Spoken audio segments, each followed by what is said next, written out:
जयंतीच्या खूप खूप शुभेच्छा. मी आज राजांच्या जीवनावर 2 शब्द बोलणार आहे. कृपया तुम्ही ते शांत चित्ताने ऐकावे.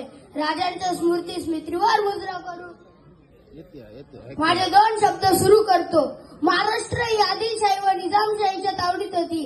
या तावडीपासून वाचवण्यासाठी महाराष्ट्राच्या मातीने एका सिंहाला जन्म दिला. तो सिंह म्हणजे छत्रपती शिवाजी महाराज.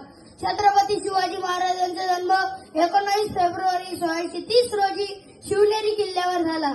आई जिजाऊ बाल शिवाजींना राम आणि कृष्णांच्या गोष्टी सांगून स्वराज्य स्थापनेसाठी समृद्ध केले.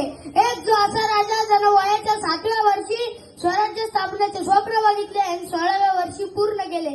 एक जो असा राजा ज्यानं बलाढ्य सैनिकांना हरवले. एक जो असा राजा ज्यानं गोरगरीब रयतेसाठी आणि स्त्रियांच्या आदरासाठी छत्रपती बनला.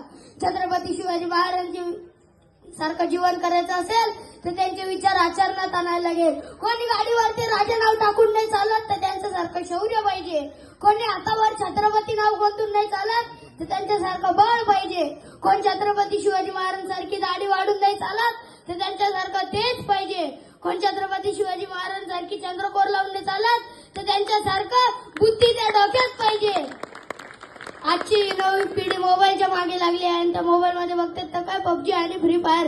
जर तुम्हाला मोबाईल बघतच असेल तर त्या मोबाईलमध्ये राजांची गड किल्ल्यांची माहिती बघा, राजाच्या शौर्य गाथेची माहिती बघा. अरे जाऊन त्या सिंधुदुर्ग किल्ल्यावर बघा राजांच्या हाताचे व पायाचे ठसे आहे.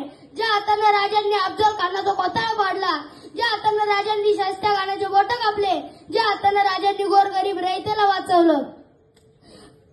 आणि जर परत छत्रपती शिवाजी महाराजांचे विचार जर सगळ्यांनी आचरणात आणले तर परत खऱ्या अर्थानं हिंदवी स्वराज्य होऊ शकते.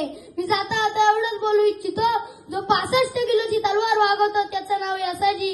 जो 2000 सैनिकांसंग एकटा झुंजतो त्याचं नाव बाजी. जो हात तुटला तरी गनिमान संघ झुंजत राहतो त्याचं नाव तानाजी.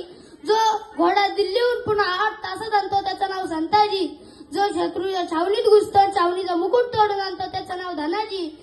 जो राण्या वाघाला उभा पाडतो त्याचं नाव संभाजी. आणि या सगळ्यांना एकत्र आणतो स्वराज्याचे तोरण बांधतो तो म्हणजे छत्रपती शिवाजी. असे म्हणून मी माझे भाषण संपवतो.